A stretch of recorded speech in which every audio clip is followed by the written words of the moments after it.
Ideological subversion is the slow process which we call either ideological subversion or active measures, активные мероприятия in the language of the KGB, or psychological warfare.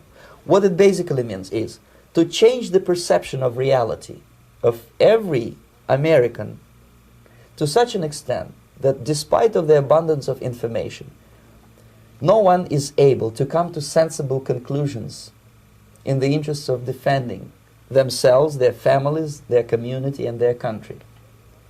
It's a great brainwashing process which goes very slow, and it's divided in 4 basic stages. The first one being demoralization. It takes from 15 to 20 years to demoralize a nation. What has this world come to? It's come to a world where drag kids actually exist. And people do ketamine on a couch. Why that many years?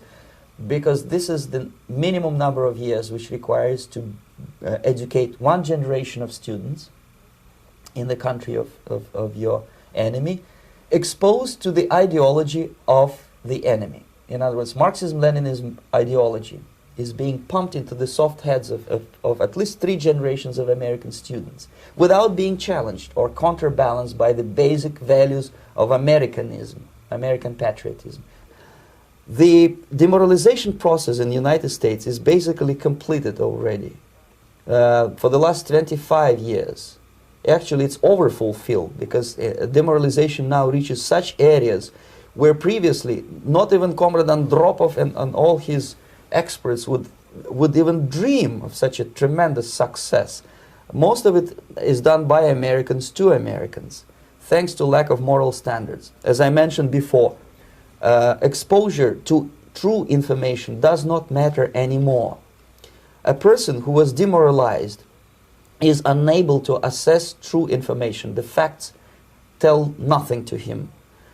Even if I shower him with information, with authentic proof, with documents, with pictures, even if I take him by force to the Soviet Union and show him concentration camp, he will refuse to believe it until he is going to receive a kick in his fat bottom. When a military boot crashes his balls, then he will understand, but not before that. That's the tragic of the situation of demoralization. The next stage, of course, is crisis. It may take only up to 6 weeks to bring a country to the verge of crisis. You can see it in Central America now.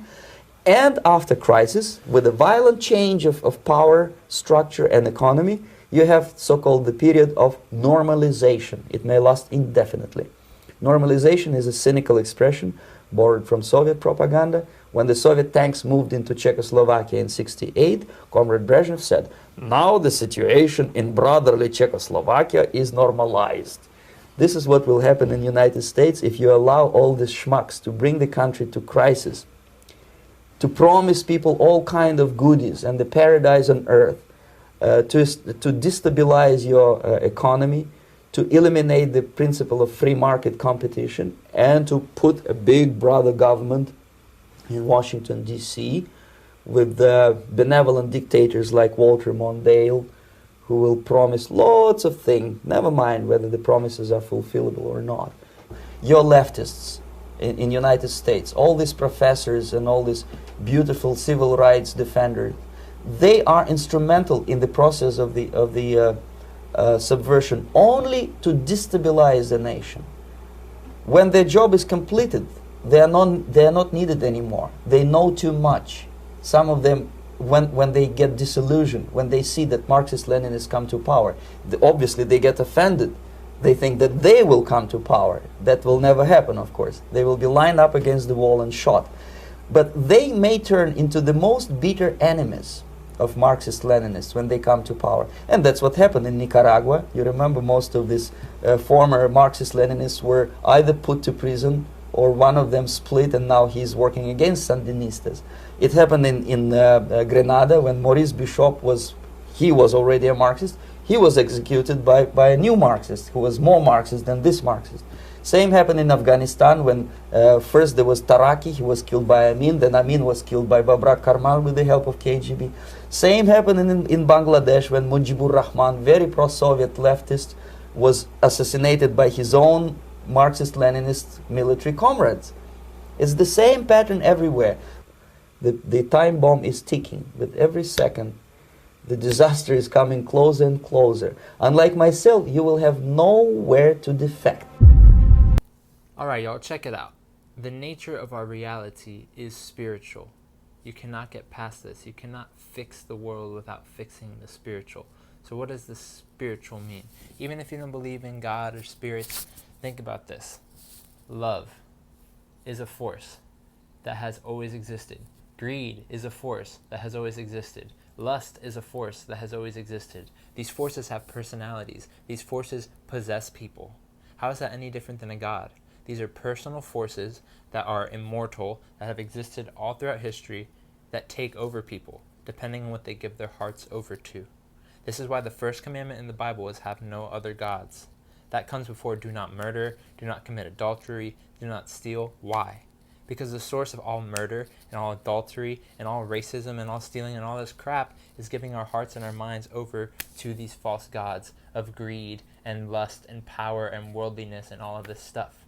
So these spirits, these demigods, or the Most High God or Creator, Yeshua, Jesus, who is love and truth itself, are like radio waves. They're always around. They're spirits. They're these forces that we can all tune into by giving our hearts over to them.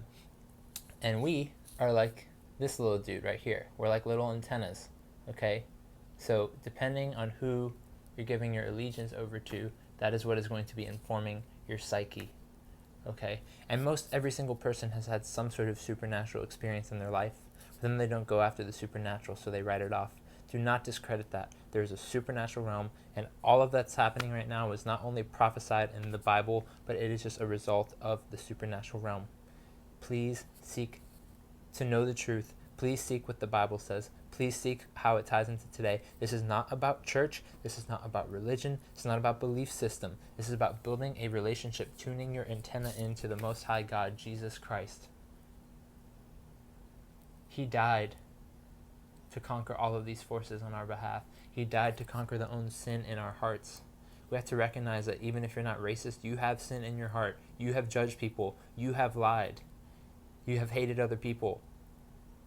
We all fall short of the glory of God. Jesus took that for us. And this, like the guy was talking about in the video, this is the stupidity of communism and this thinking that we can fix the world without fixing our hearts. You cannot have a perfect world when you have sinful hearts. It doesn't make sense. It's not possible. Wake up!